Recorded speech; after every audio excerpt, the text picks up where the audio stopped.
Hi, welcome to Studio 3, News Team 3. This is Jimmy Rickle, your host. We have a great show for you.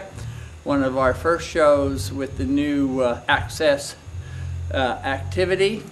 Basically, Access TV is Channel 3 for us, and we are presenting a variety of programs. For instance, this week we have some recaps of what went on at the Loggers Conference.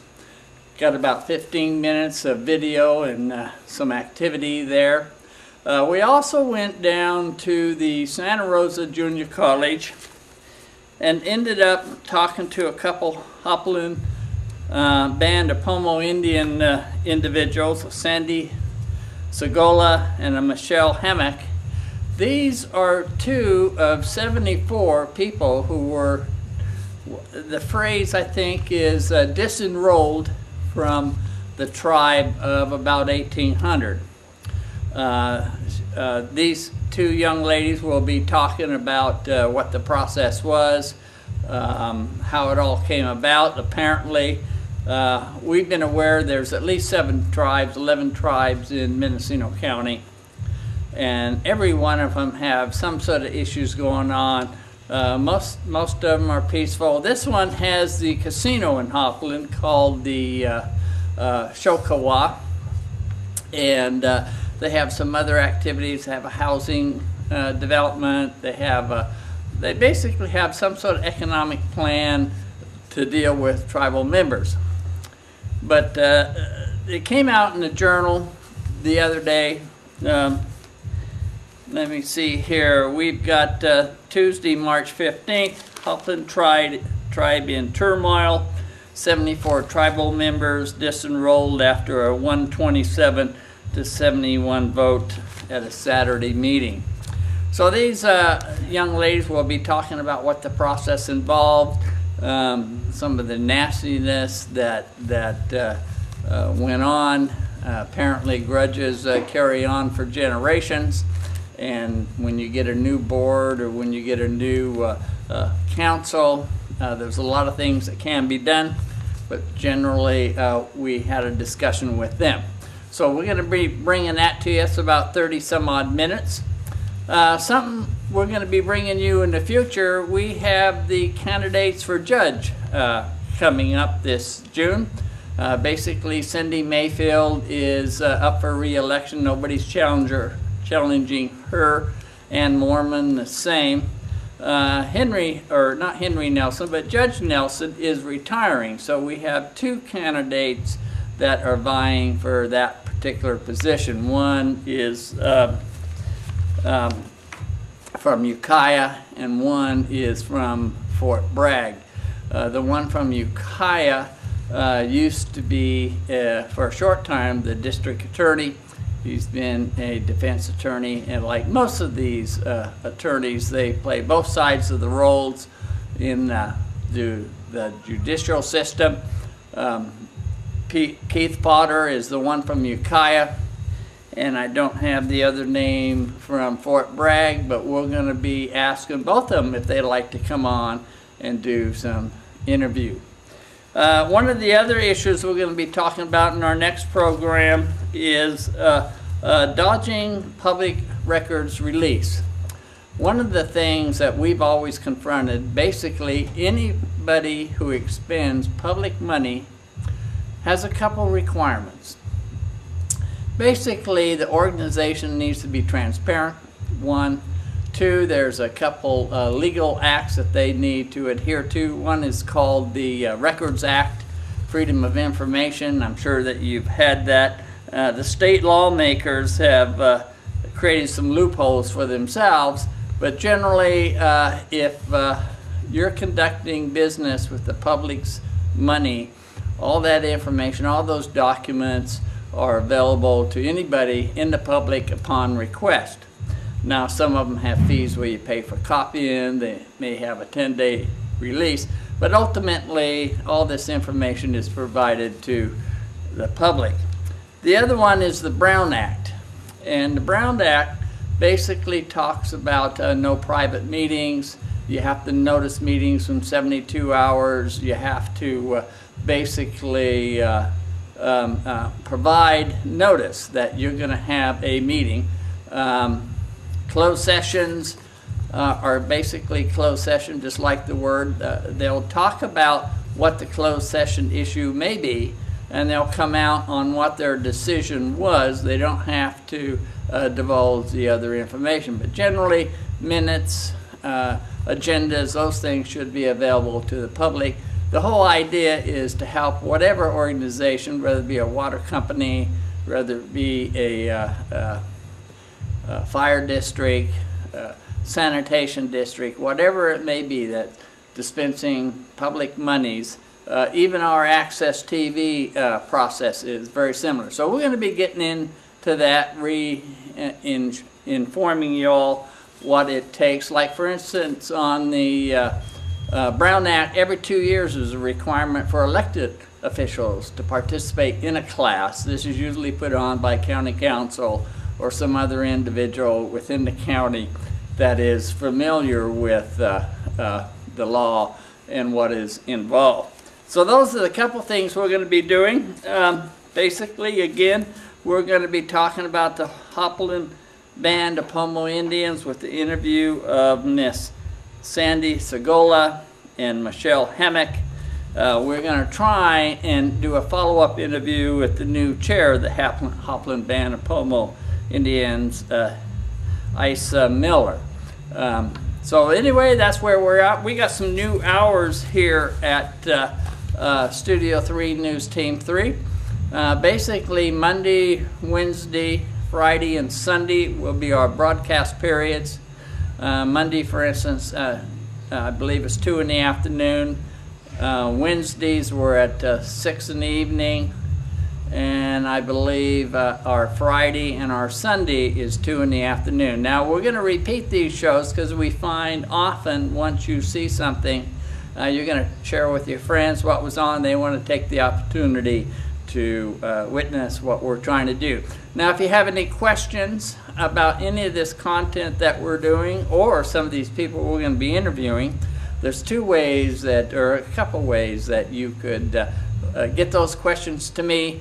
Post Office Box 24, Ukiah, Studio 3 News Team 3. Write down your questions, whether it be for political candidates, this Pomo Indian controversy which is going on now, or other issues that we cover.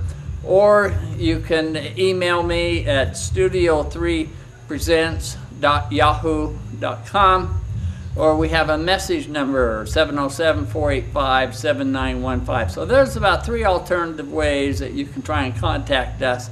Again, we're at the studios of Channel 3 Mendocino Access TV today, and we're going to be presenting this program to you. We hope you enjoy it. Again, Jimmy Rickle from Studio 3 News Team 3. We hope you have a great day.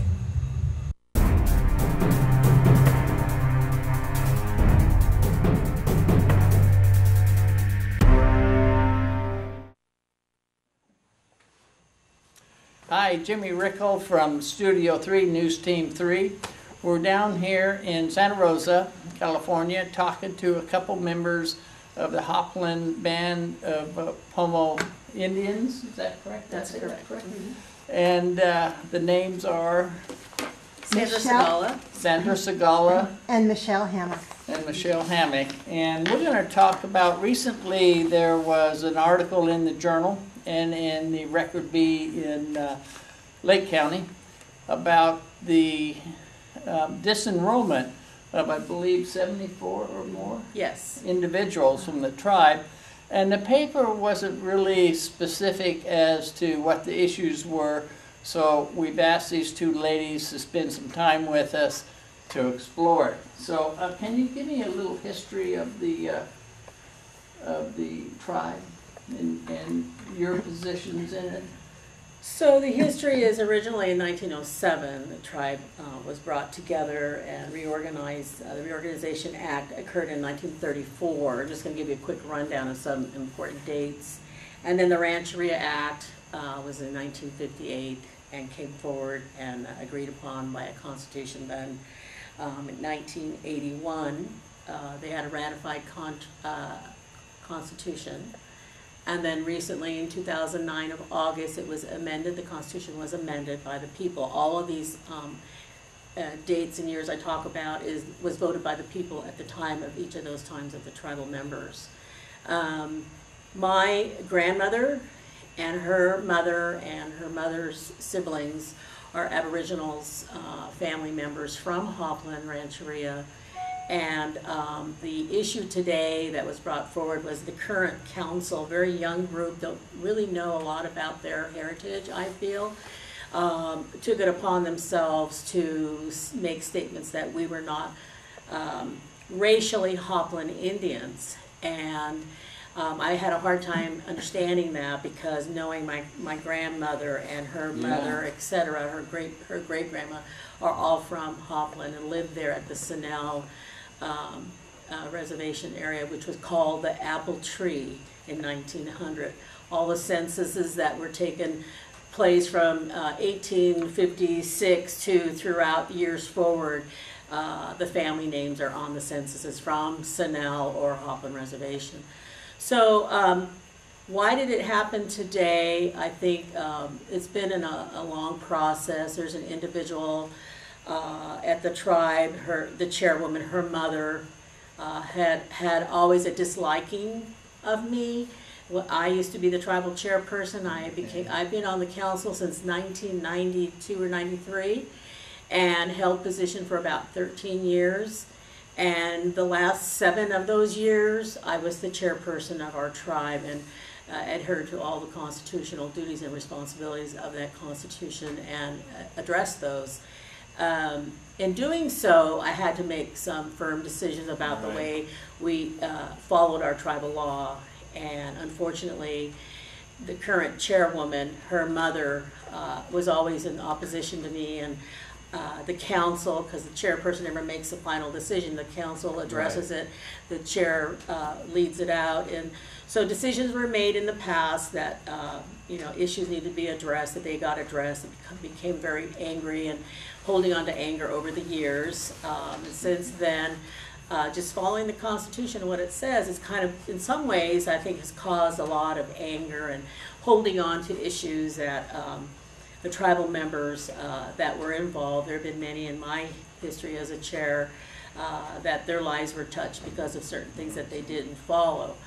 And again, that was all according to tribal council as a whole and their decisions that they brought forward, and I had to seek those out.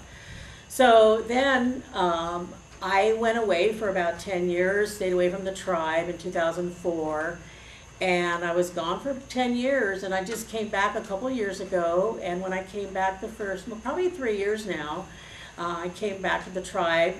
Since then, both a sister of mine, Trina, and her son, at one point Roman Carrillo, they were on council. He actually became the chairperson for a while, and did his due diligence to what he felt was important to those council members at that time and bringing our economic development forward.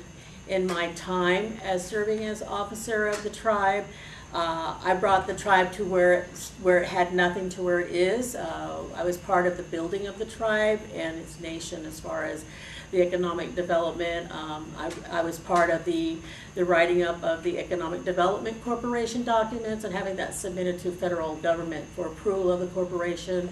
I was one of the council members who was at that time part of the casino in creating that casino, getting the funding for the casino, as well as the building of our gym at the tribal side. I mean, I really built the tribe up to where the best we could. Unfortunately, I'd have to say in about 2000, 2001, economic development was sort of plummeting a little bit because everything was coming to a hold, and the local tribe ended up building their casino, and then our revenue started plummeting, and it was kind of a bad situation with our tribe regarding the funding. We used to give per capita payments out from the casino, but they no longer do that today. We don't have that kind of revenue. We don't have that kind of traffic anymore. There's a lot of other casinos that have gone up around us. So it's really hurt the tribe a lot. I would assume anytime there's a new casino, like when Granton came up, the Hillsburg casino looked like, was that River Rock? River Rock, yes. Was experiencing issues and. Yes, River Rock went through exactly what we went through when River Rock opened up. So, yeah, and we never got back to how it used to be. So we're just there as an employment, as an employer, and trying to do the best we can with whatever events that we could possibly hold there. We're limited on the machines and all that too. So, yeah, so that's kind of where we're at. A couple of questions. The enrollment, are you, when you're born, you're enrolled in the tribe, or is there a specific process that never goes through? So you need to apply for enrollment. So if you're a newborn, your parent needs to apply for your enrollment, and there's an application process that gets filled out. This last year they came up with a new application, had more detail to it, which it was nice. You know, it was upgrading what we had originally. And it gets approved by the enrollment committee. They research it all out, and then it comes forward to the tribal council for an agreement to allow membership or not. And that's how it's been all these years. My enrollment, actually, I got enrolled back in, I want to say 82, 85, somewhere in there, I can't remember exactly. And I've been an enrolled member ever since until recently. So I think that I come from a family of many educated individuals that have received, you know, educational degrees and have been involved with the tribe, and I think that a lot of our intelligence or our experience, I think, is almost fearful of, because there might be some findings that we will pull up. And so when this whole disenrollment came down, it was pretty surprising. Like I said, I'll go back to me being away from the tribe for 10 years and coming back in the last 3. It wasn't until the last couple of years when some of the tribal members asked me to run for council again. And I said, you know, I already did my time, and I let that go. And then the following year, I thought, I'm just going to do it for fun and see what happens. Well, I didn't do too bad, but I didn't get on board, and that was okay. And I actually congratulated everybody. I was glad for them. And then finally, the following year, this year was 2014, it got more serious, and the people wanted me to run. There's a lot of things that was going on at the council level that they, knowing my history of what I was able to do, at least had trust in me and wanted me to be their spokesperson again. So I did run, and I did get 101 votes from our tribal membership, and it was just an awesome win for me. And then I get on council, and it was all, had to be careful what I said, because if I, you know, said too much, I might be ousted, as a couple of members were. And it was a split group on the tribal council governing board, where they had the votes of 4 members, and there's a group of 7, so it was 4 to 3 all the time. It was 3 to 3. The chair would vote in favor of what they wanted, and so it was. I always careful, and you know, politically, and how I presented and what have you. So this last year in August, the secretary of the council decided to step down. She had started becoming very, having a difficult time working with the council, didn't agree with a lot of things. She decided for her better best that she's just stepped down. So when she stepped away, her position came open for the secretary of the tribal council.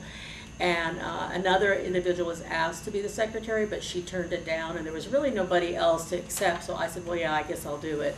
So I became the council's secretary in 2014 in August, and remained in that position until just January 15, 2016. So, what sort of reasons can they bring forward, or did they bring forward, for disenrollment?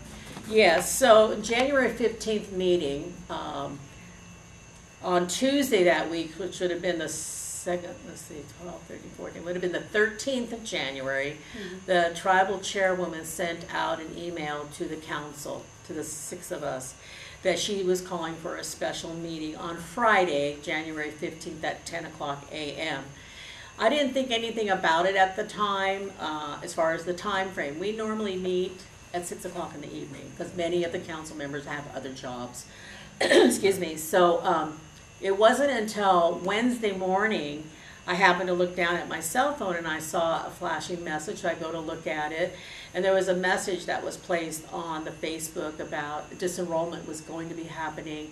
The enrollment committee just met Tuesday night, and therefore the Friday meeting was for a disenrollment of this particular family, and I didn't know who it was or why or anything.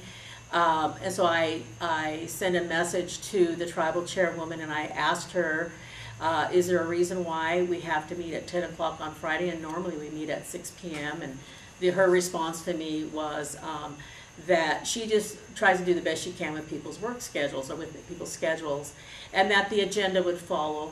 Well, come Friday the 15th, we go to the meeting. By then, I had already alerted all of my family, because the scuttlebutt out there was my family was going to be disenrolled. This had been in the talking stages for over a year now, and it finally was happening. So when I get there, you know, they had, you know, police who blockaded the entrances to the tribe.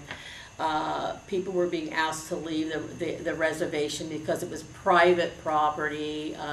It was really ugly. I felt really bad for our senior elders who had difficulty walking, and they wanted to be there in support of me and my family. So they wouldn't let them in. And they wouldn't let them in. And if they wanted to be there, they had to walk up a long distance up the roadway.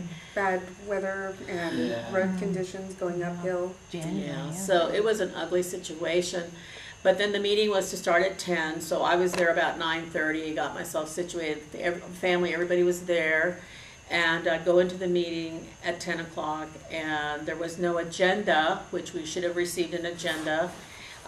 Tribal chairwoman, I asked for the agenda, and she says, well, I'm really sorry I wasn't able to make copies of the agenda because I didn't have a copy machine close by. If I had a thumb drive, you know, I would be able to do that and copy it here. I said, well, here's my thumb drive. I give her the thumb drive. She picks it up to go insert it in her computer, and then she gives it back to me. She says, no, that's okay. I'll just read it off of the laptop. So nobody got an official agenda. But as the secretary, I had to handwrite the agenda and put all the information on it. And one item on the agenda was closed session. So it didn't say what it was about, it just said closed session. So by the time we got to that item, we then went into closed session, and that's when the discussion came up about my enrollment. And she gave us all a copy of a incomplete, sort of false, it was a falsified incomplete family tree of my grandma and me and my mother, and it was partial, it wasn't even complete.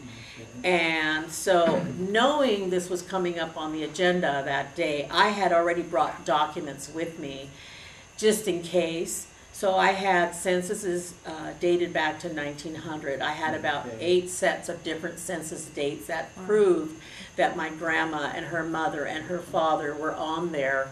But it didn't matter, because she said, the chairwoman identified that my grandmother's mother, that her mother wasn't from Hopland, that her mother was from Noyo, and that her father was from Echo, which is Cloverdale.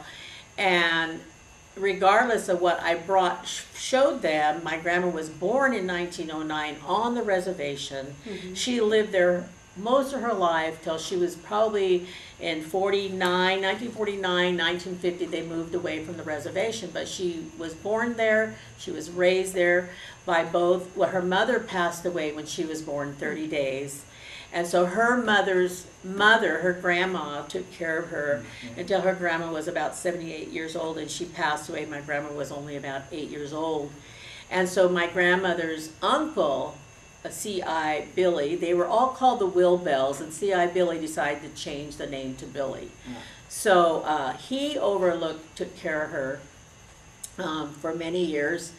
And so trying to address all these things, the chairwoman of our tribe continuously said, you're not racially Hopland. And I said, how could you say that? This is my grandmother and her mother has these 3 siblings here. One brother named Tom, a brother named Cruz, a sister named Catherine. They are all, but you're only going to take my grandma away? Then you should take them all away, not just her. But we are Aboriginals. Their mother and father are on the censuses back at the Apple Tree in Hopland, where it was the first site where the natives lived before they moved to Hopland Reservation, Rancheria. But it was refused to be heard. They went off on some other tangents that had nothing really to do with enrollment, and this was one of them, because for us to prove our membership in our Constitution, and it's dated back to 1958 that the people approved, it's called the distribution plan of the members, which identifies people who were living on the reservation in 1958. Their names were all listed, and they were the distributees. Those are the Aboriginals. Those are the people that if you have a connection, you have a lineal connection, then you have no reason why not to be a member. My grandma is on there. With the parcel number. With her parcel and her lot number, yes. So they have different data associated with that enrollment, like you say, parcel number? It's all on that data. Oh, okay. Mm-hmm. So it was pretty legit, but it was not listened to. Yeah. So did they have council there? Oh, yes. It was a full council meeting, yes. Okay, what about legal counsel from No, outside? no, Okay. no legal counsel. So it was just 7 members? Yes. And so what's your recourse at this time? Well, I would think there should be some sort of recourse. so once they did what they did, and actually it was a split vote, 3-3, and the chairwoman went with the removal. Then we all, in our Constitution, it says that we need to prove to the general membership why we should be considered as members. So we appealed that decision already, and then January 21st, was it? January 12th. January 12th, March 12th. I'm sorry, March 12th, all of my family came to Hopland, and we appealed to the general membership. Unfortunate for us, our chairwoman took it upon herself to take the tribal vehicles and drive them, have people drive them all over the state of California, Oregon and bring too. people, oh yes, Oregon and Washington, and drove them in.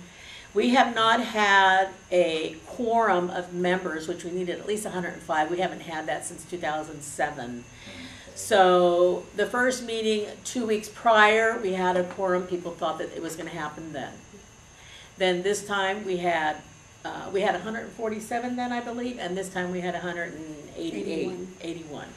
So people were driven in, people's tickets were bought by the tribal council to fly people in. They already These did are their enrolled dirty, members? yeah, and they did all their dirty work and gave a one-sided venue of Okay. why we shouldn't be members, and it's really unfortunate. The decision basically was made by the membership before we even got there. The chairwoman advised everybody that they would be allowed to go ahead and vote and basically cast their ballots before any evidence was given, before any of us were Oh, called really? in. Before it- They kept us isolated.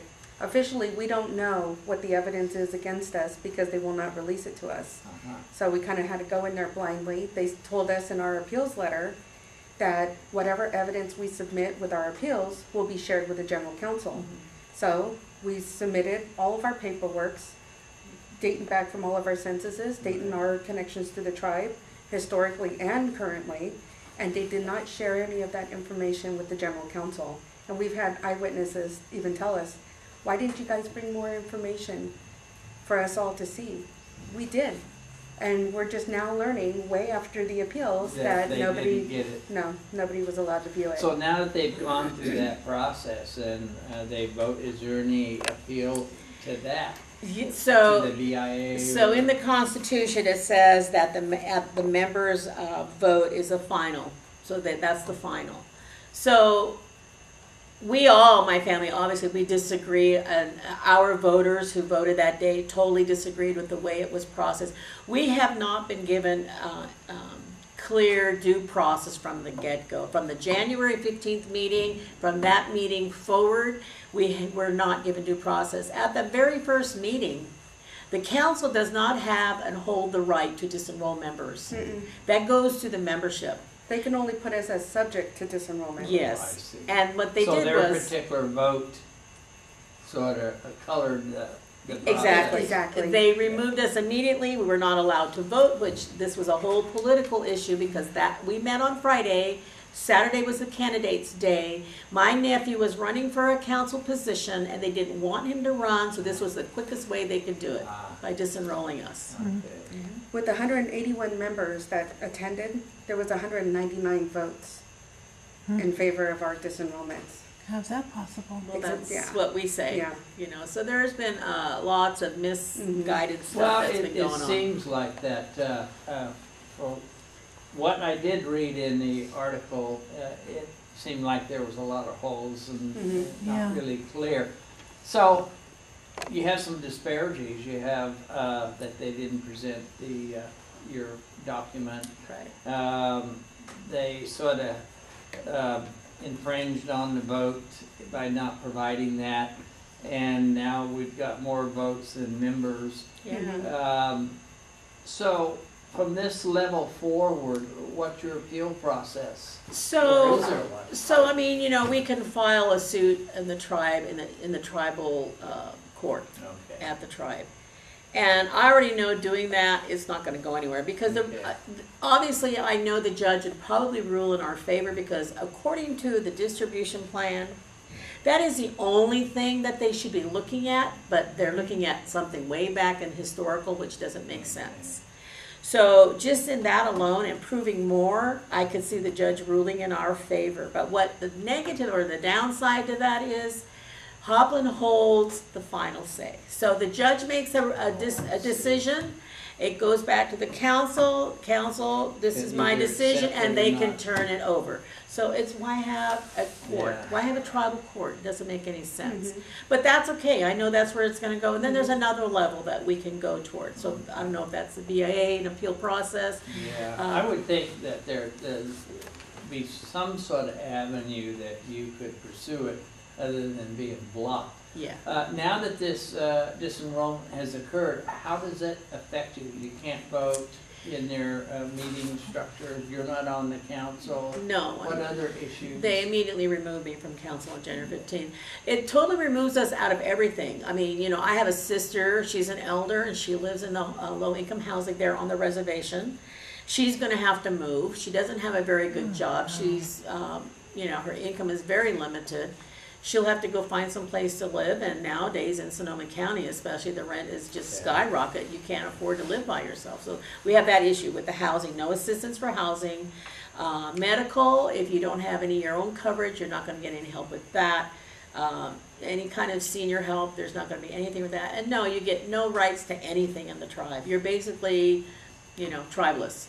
You So know. how many people are we talking about that this process encompass? You two and how many more? About 74 others. All part of the 76. family? Yes, all of my family. Yeah. But then it scares everybody else on the reservation. Well, yeah, it makes it Yeah. feel squirrely about confronting Now they don't, anything. yeah, because other supporters who are bona fide tribal members as well, they've been banned from meetings. They can't go to meetings at all for a year at a time because they like to ban them for a year at a time. They banned even our children and our babies from the casino with all of our names on the casino without giving us any notice whatsoever.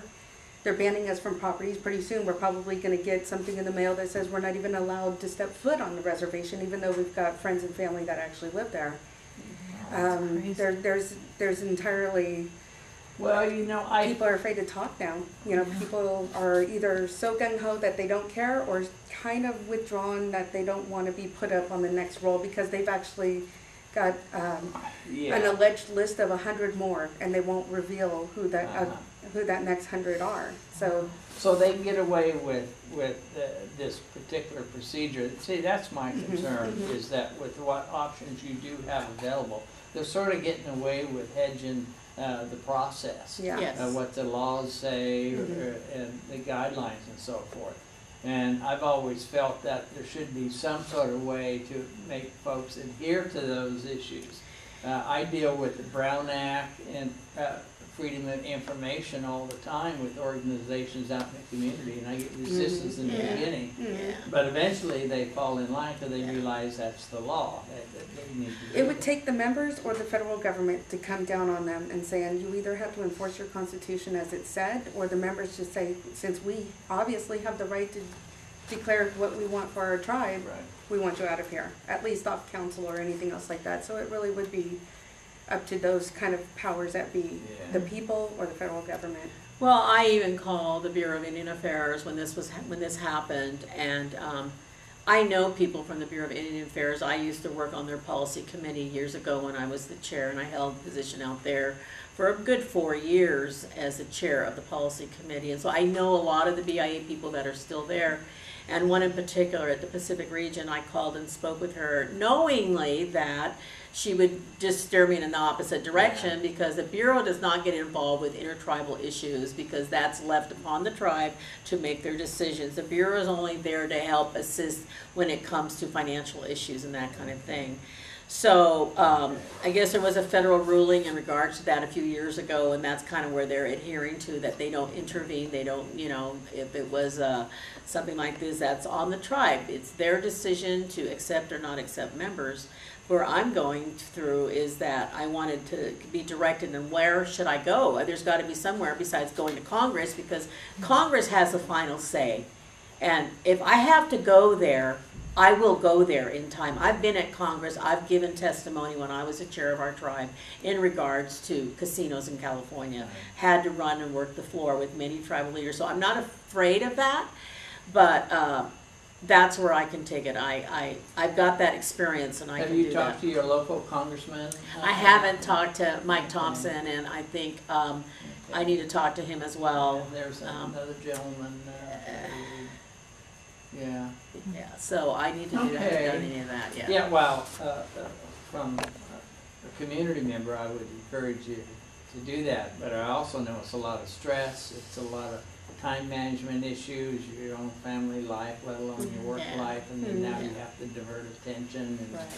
And, but without it, you just can't lay down. Exactly. Because it makes it easier for them to do this to the other 100 or so that may be. So how many members are in the tribe in general? How many? I think there's about, I want to say 800? Okay. 800 to 900. Okay. Something like that. Yeah, I don't know. So the total what number. benefit, and who is the now chairman? The chairwoman is Aisha Miller. Aisha Miller. And the other board members? Joe San Diego, who also is the corporation president for the Maine Corporation and the Sprung Corporation of the Housing Corporation. And then he also is the general manager. Okay. So he's in charge of everything. And then we have Bernadette Mora, who is the treasurer on the council, and she also runs the administration. So she's the administrator. And we have Sean Patty, who's the vice chair. And then we have Renee Jimenez, who right now took my seat as secretary temporarily. Her position will be up. She lost her seat for the elections, so she will no longer be on council. And then, who am I missing? It was Ed Arnold. Ed Arnold. And Ed Arnold, who will not be taking seat because he didn't run this time. So the third Saturday in April is when the new officers will take their seats. And those new officers are Suzanne Romero, who was on council about 4 years ago and did a fine job, very fair and trustworthy, open mind, and I know she will do well. And then Joe San Diego won his seat back, which we were not hoping for that, but that happened. And David Steele is new, but he's at least has worked on the election committee for the last few years. So he's familiar and understands the Constitution and election, and he knows the rule and order of the law.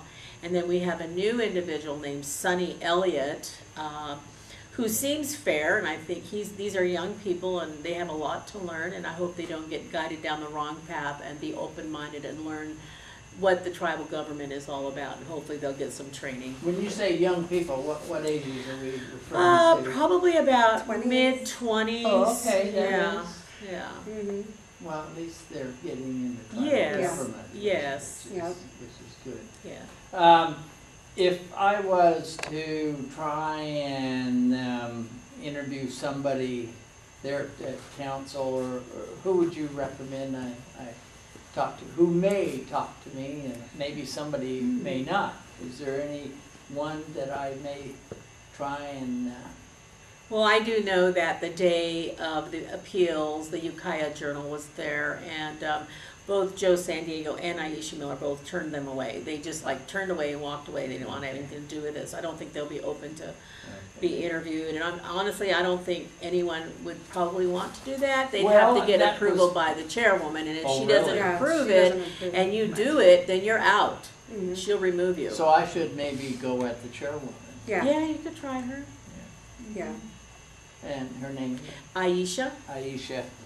Iysha Miller. Aisha Miller. Uh-huh. Right there.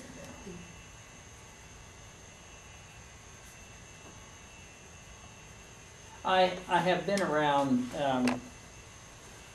Kaya since the 50s, Okay. and my brother works part-time at the Bluebird, and Oh, okay. And I love their so- food. yeah, everybody, Yeah. they do a great job. Yes. So I pretty much interface with these folks over the years, doing TV stuff or DMV or whatever. I can't remember all their names, Okay. but I know some of them move around. One gentleman I was working with there at Hopland moved over to, I think, Lower Lake, working the casino or something over there. So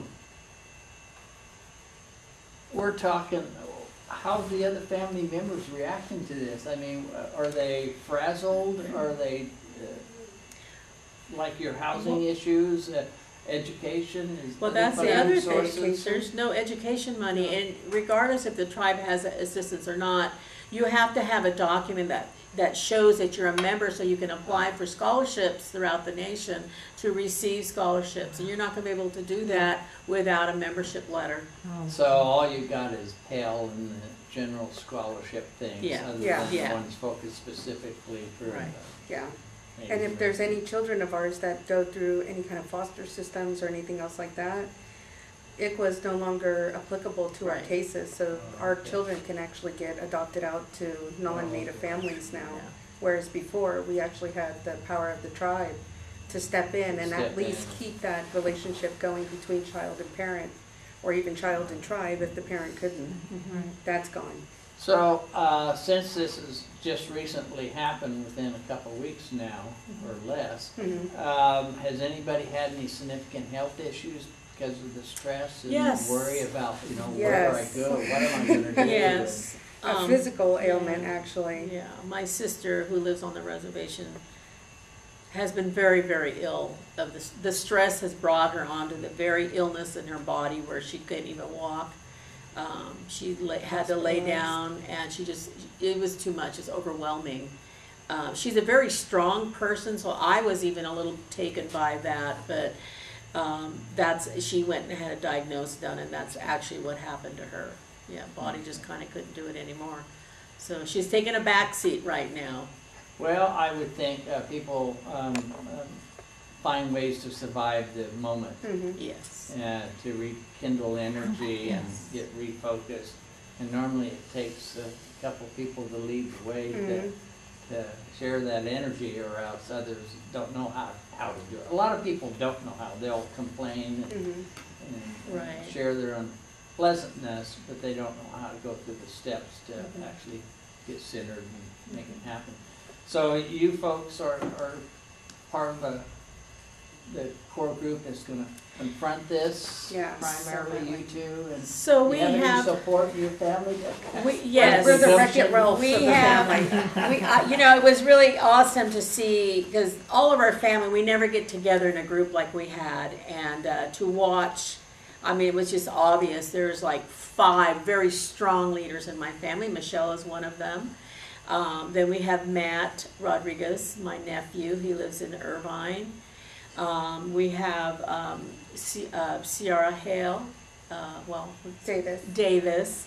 and Melissa Rodriguez Etheridge, and then we have Adriana Segala, my daughter, Jenny. and Jenny Hernandez in Bakersfield. Out of the 74, those were the 5 very strong individuals that I saw amongst the whole group, and also including a sister of mine, Pam Rodriguez, and my sister, like I said, Trina, but she's kind of taking a back seat at the moment, that have stepped up to the plate and pushed this thing and helped push it forward and speak up for our family. And so those are the ones that we're reaching out to. Right now it's just Michelle and I try to get the bases down, and then once we get something developed, we're going to bring them in, as I've told Michelle and her sister Ciara.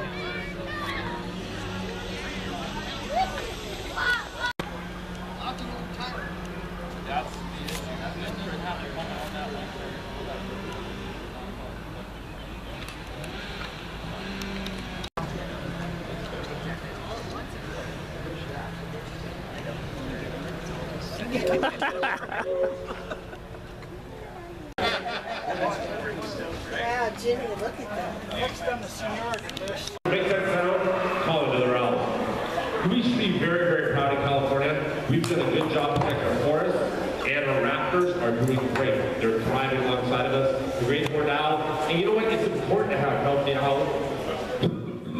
population. If you were flying free, 2 or 3 small animals every single night. Excuse me. That's why it's so important to have them around. That is picnic. Let's think about a picnic.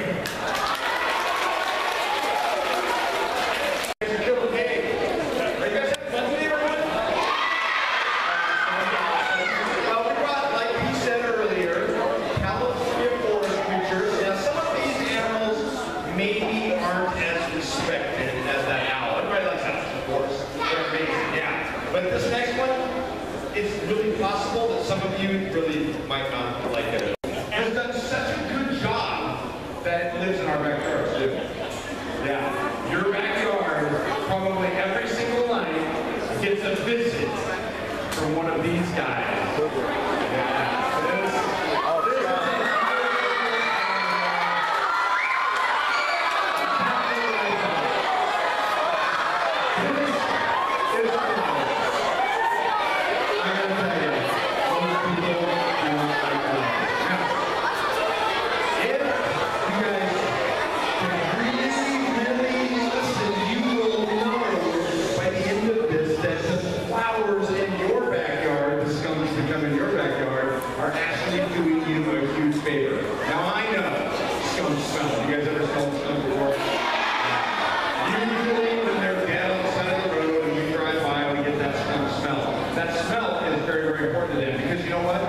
They don't have big teeth to protect themselves. They don't have big claws like a cat that can protect themselves. These guys, they only have that smell, that amazing pepper spray-like smell that comes right out of their rear end. Yeah. But, you want to demonstrate? Do you guys like to see a demonstration? You know what? Flower is so used to being handled. We have not taken out her stinker. We don't do that. But she's so used to being handled, I don't know what you would have to do to get her a spray. But if she was in your backyard doing her job, you know what her job is? Eating. But what she eats is really important. Here's the deal. She comes in your backyard every night with raccoons and possums, and she eats the things that you don't want in your backyard. She eats snails, slugs, bugs, mice. She eats those things that you really consider to be pests. Now she does it while you're asleep. So who cares? All we gotta do is a couple things to make sure you keep them as friends and not enemies. This is so simple.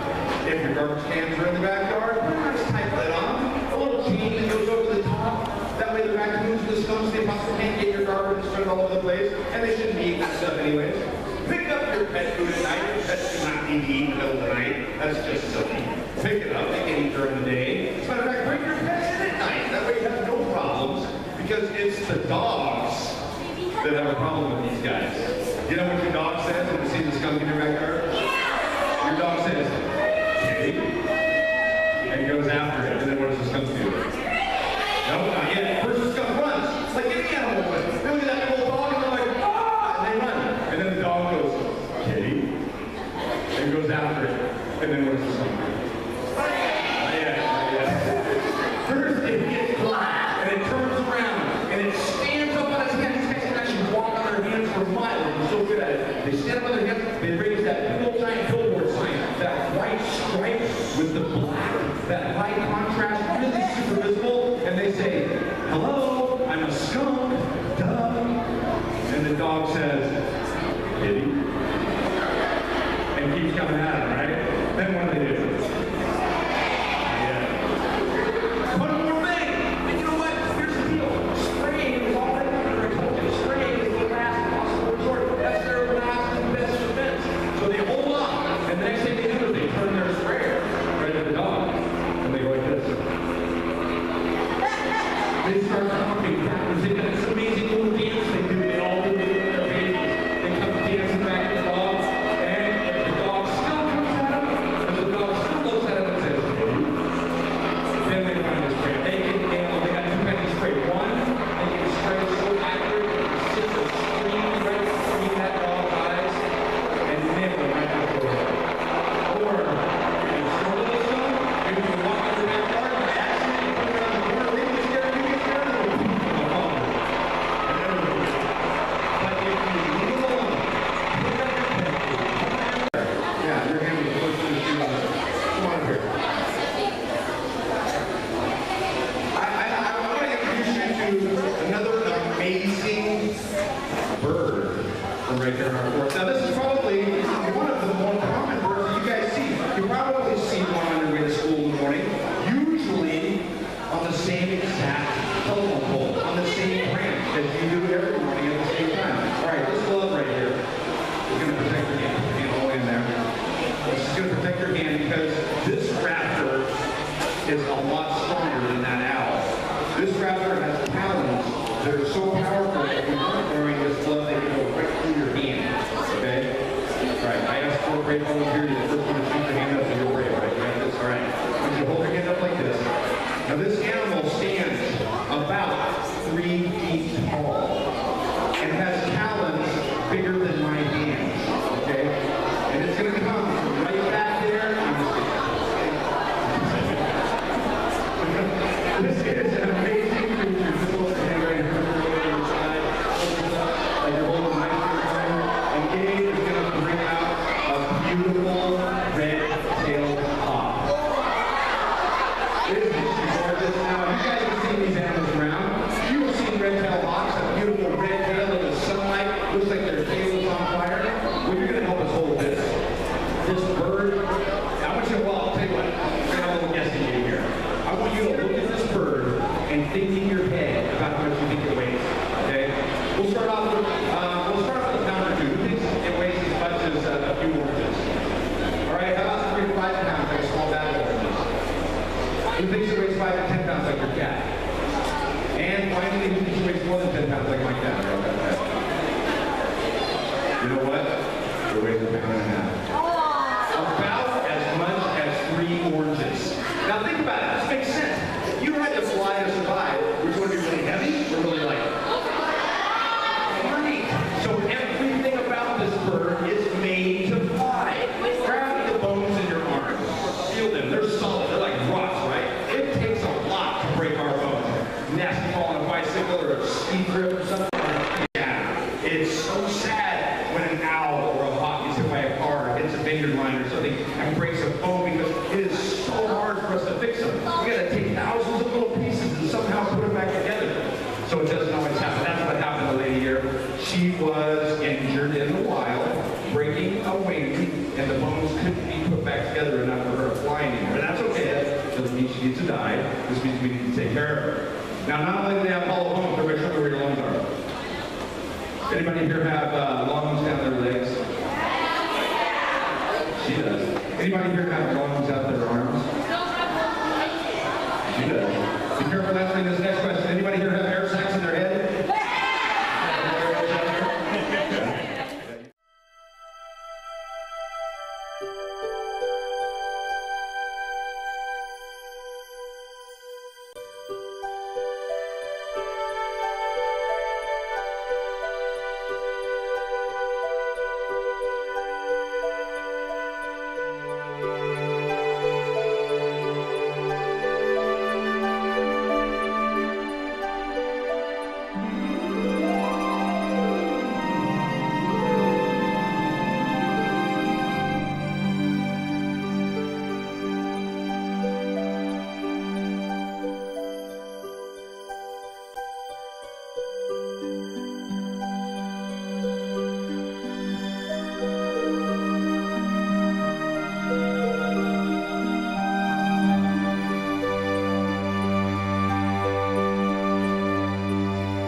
Shot, please.